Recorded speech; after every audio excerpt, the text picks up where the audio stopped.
Before the discussion of this point, I'd like to cite Madonna's opinions about perspective of this poetry collection. It is showing children another perspective to some piece of wisdom or common occurrence that the Silverstein seeks to widen their understanding of the world. One point entitled Point of View asks the child to consider what eating dinner is like. From the dinner's point of view, Silverstein does not uh, elaborate about how the food, mostly livestock, feels about being eaten, relying instead on the issue's evocative power and the child's listener's innate ability to consider another perspective once its existence is known. Silverstein brings up the same issues about changes in perspective elsewhere. It is usually the underdog who gets the sympathy in Silverstein's poems. Since children so frequently find themselves in that role, it is not difficult to see the instant appeal of such stories for them. One of the subcategories of poetry of perspective in this volume is poetry that comments on other literature for children, as foreshadowed by the match being buyer, referenced in the volume's first point, invitation. In each case, Silverstein plays out a familiar character or situation from a different perspective or considers a possibility that the original story ignores. Hugf. This point is the first point that makes me so impressed with Silverstein's technique of playing on words. Tuck and hug is a minimum pair, but they mean totally differently. Only one letter is replaced by another. The situation turns to the opposite one.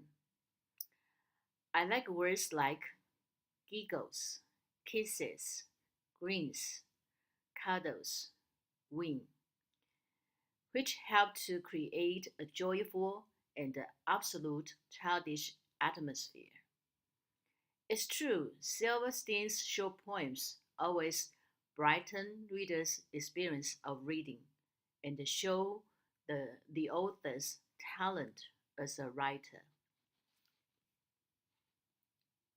Madonna says, Hugf is most clearly the signature point in its playful, accommodating attitude toward human relations and conflict. The illustration accompanying it of two small children hugging and looking at the viewer with smiles and tiny dot eyes is the one chosen for promotional blurs for this poetry collection on dust jackets for other Silverstein's books. Dark jackets means a paper cover of a book. The drawing's simplicity, the children's obvious affection for each other and for the viewer, and the illustration's smallness, a tidy block like a postage stamp, all stand for the experience of the whole work. This is also the illustration that introduces this book on its own dust jacket and graces the bottom of the title page. The happy relations between children, one boy and one girl, that emphasis on their smiles and their incompassionate arms, the solidity of their stance, all suggest pleasure and play and none of the less pleasant aspects of life that Silverstein deals with elsewhere. The title is obviously a play on tug of war, which the speaker of the poem says that he or she will not play, whereas tug of war is dependent on competition and the physical might, a zero-sum game in which one team must lose so the other can win.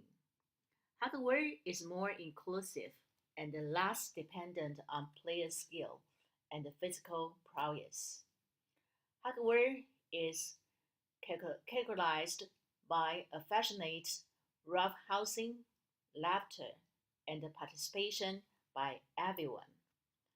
A word repeated 6 times in the short 10-line poem.